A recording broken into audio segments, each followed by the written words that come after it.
નમસ્કાર ખેડૂત મિત્રો, તમારું સ્વાગત છે અમારી વીટી ખેડૂત મિત્રોની ચેનલમાં।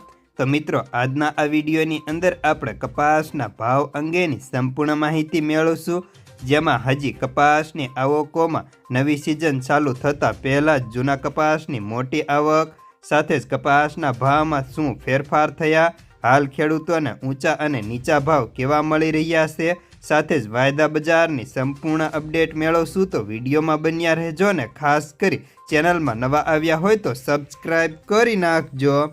તો મિત્રો, સૌપ્રથમ તો કપાસની આવકની વાત કરી લઈએ તો કપાસની આવકો અત્યારે એક સામટી વધીને 99,995 એટલે કે 1 લાખની એકદમ નજીક પહોંચી ગઈ હતી અને આગામી સમયમાં હજી પણ આવકો વધતી જશે।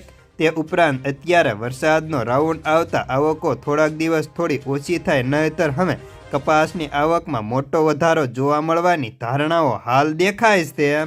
જ્યારે કપાસમાં પણ વેચવાલી વધતા મણે 25 થી લઈને 30 રૂપિયા એક સામટા નરમ પડ્યા હતા અને આગામી સમયમાં હજી પણ આવકો વધશે ને રૂ બજાર ઘટશે તો કપાસના ભાવમાં પણ વધારે ઢીલાસ જોવા મળવાની ધારણા છે। છતાંય કપાસના ભાવ 1500ની સપાટી નીચા આવે તેવી ધારણા ખૂબ જ ઓછી છે।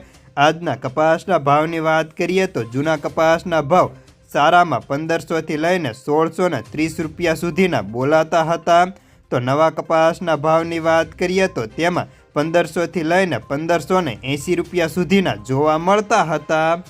જ્યારે વાયદાની વાત કરી લઈએ તો MCXમાં સપ્ટેમ્બર વાયદો એક્સપાયર થતાં 670 પોઈન્ટ વધીને 57,600 રૂપિયાએ જોવા મળતો હતો, તો ન્યુયોર્ક કોટન વાયદાની વાત કરીએ તો તે હાલ $73.47 બંધ હતો।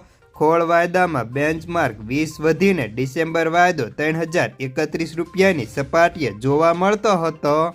જ્યારે રૂ બજારની વાત કરીએ તો રૂની આવકોમાં મામૂલી ઘટાડો હતો, પરંતુ ભાવમાં સતત બીજા દિવસે ઘટાડો હતો અને 2 દિવસમાં ખાંડીએ 600 રૂપિયા નીકળી ગયા હતા।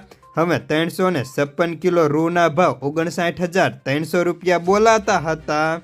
તો મિત્રો, ભાવ ઘટવા પાછળની વાત કરીએ તો હાલ અત્યારે કપાસની આવકો વધુ છે, સામે જીનો બંધ હોવાના કારણે પૂરતી લેવાલી નથી, જેના કારણે બજાર સતત ઢીલું પડી રહ્યું છે। એટલે હાલ ખેડૂતોએ કપાસ એકાદ મહિના પૂરતો સાચવી રાખવો જોઈએ, જેના કારણે તમામ જીનોના કામકાજો ચાલુ થઈ જાય અને જીનોના કામકાજો હવે નોરતામાં મોટા ભાગની જીનો ખુલી જશે, ત્યારબાદ જ બજારને ટેકો મળી શકે। તો બસ આજના કપાસના સમાચારમાં આટલું જ।